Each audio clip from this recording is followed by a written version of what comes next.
Presented by MB music. दिल के दुनिया लुट गले, दिल के दुनिया लुट गले, हम देबो विदाई खुशहाल में, जोग पगली खुश रही है अपना ससुराल में, जोग पगली खुश रही है अपना ससुराल में। दिल के दुनिया लुट गले, हम देब विदाई खुशहाल में,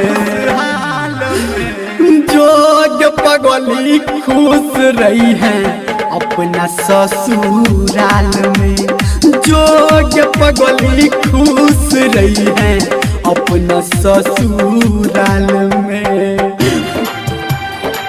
अपना ससुर, अपना ससुर, अपना ससुराल में। मन के नगरी सुन के ले तू बन के दोसरा के हिस्सा गे, आबारा सब कहते हमारा केले तू एहन खिस्सा गे, केले तू एहन खिस्सा गे, केले तू एहन खिस्सा गे। हाँ मन के नगरी सुन के ले तू बन के दोसरा के हिस्सा गे, आबारा सब कहते हमारा केले तू एहन खिस्सा गे। नहीं समझ में आवे हमारा फसाल ले कौन जाल में, जाल में।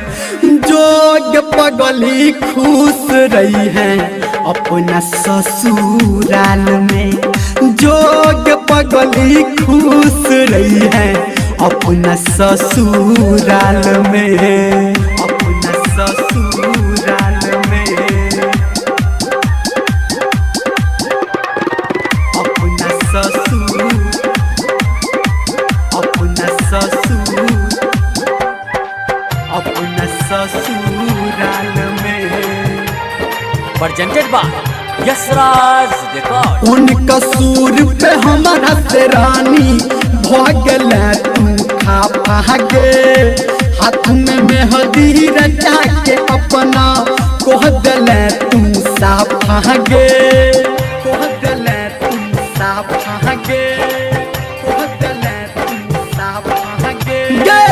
उन कसूर पे हमारा से रानी कहल तू खा भागे, हाथ में मेहंदी रचा के अपना कह दल तू हमरा साफा गे। नाम तो हद धर्मेंद्र लिखो अपना दिल के दीवाल में,